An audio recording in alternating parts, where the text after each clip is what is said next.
This is how the authoritarians operate. They declare an emergency, and then they think that the rule of law doesn't govern anymore. The Constitution is irrelevant. Well, our Constitution doesn't work like that.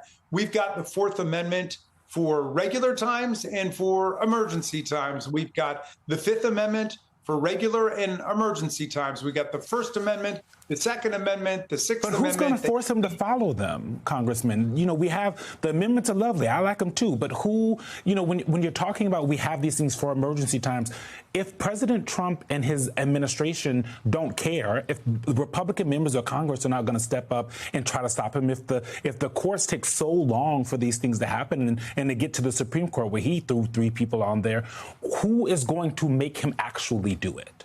Who's going to make him follow the law?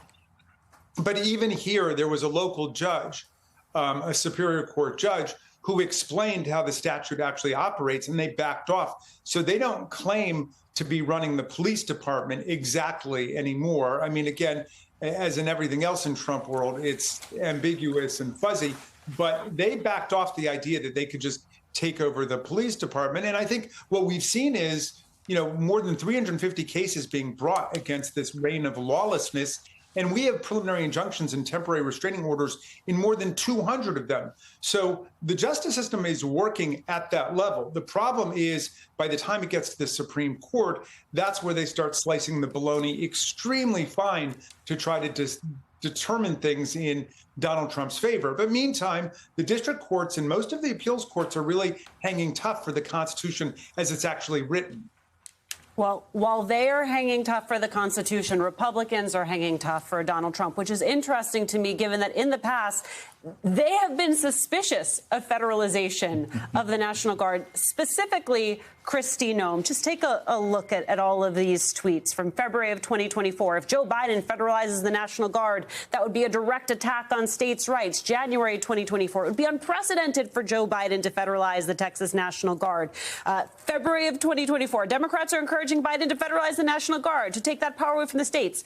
I will always stand to defend states' rights. Well, so much for that. Given that we know where she is now, do you have any Republicans in the House who've signed on to your resolution?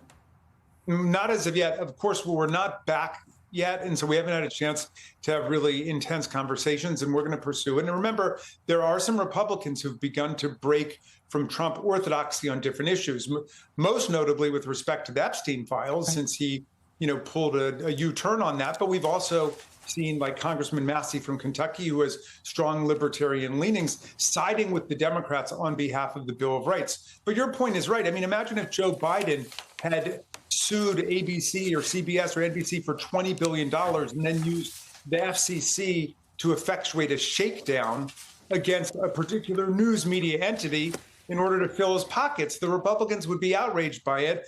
But this clear First Amendment violation goes completely unremarked by them because it's Donald Trump who's engaged in it.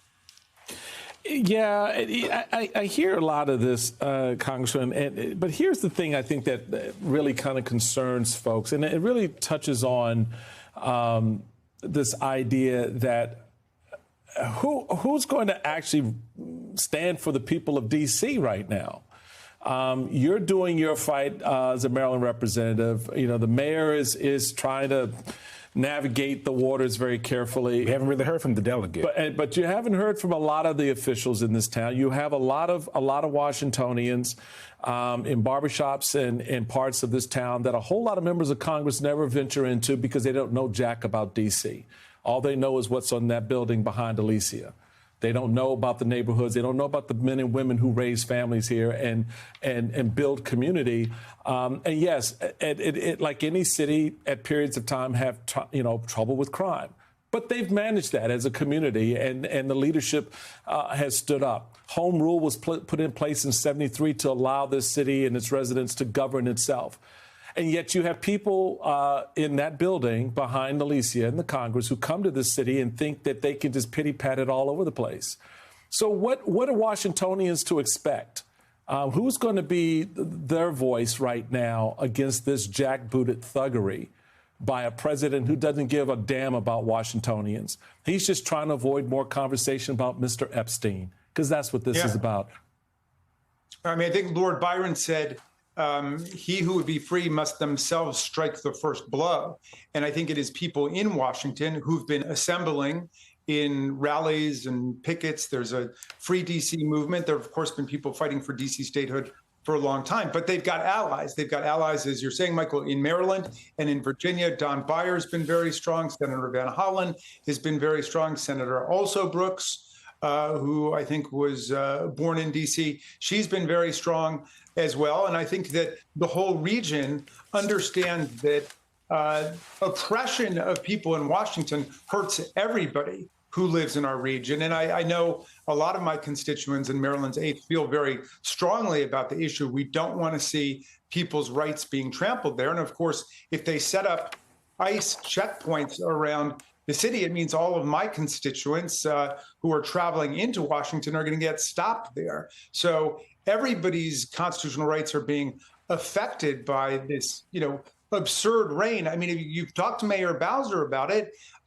she's asking, well, what are the National Guard's people doing? Because there was no real emergency. Remember, the emergency was the Epstein files, but there was no emergency on the streets. So you've got them patrolling the Washington Monument and hanging around Union Station.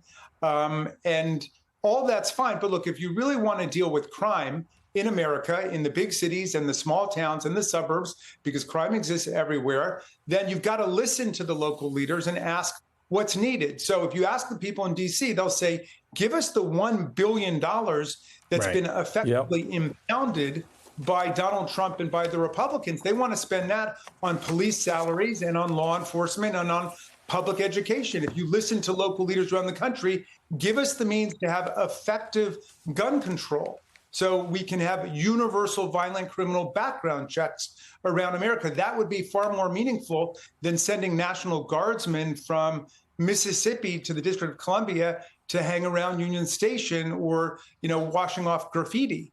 Because Trump kept talking about graffiti. I don't know exactly how he plans to attack that. But in any event, all of this is a violation of the American tradition that you don't use the military for law enforcement purposes. And it's either a waste of energy and time or it's dangerous. And as you were saying, the conservatives used to understand that and were emphatic about it, certainly when Joe Biden was president. Congressman, you've mentioned his name a couple of times, Epstein, and so has Michael. Today, the Oversight Chair, James Comer, released this statement on the DOJ, quote-unquote, compliance with the subpoena. I want to read this to you. Officials with the Department of Justice have informed us that the department will begin to provide Epstein-related records to the Oversight Committee this week on Friday. I appreciate the Trump administration's commitment to transparency and efforts to provide the American people with information about this matter. Deadline was today. Deadline was not Friday. So they don't blew through the deadline. Right?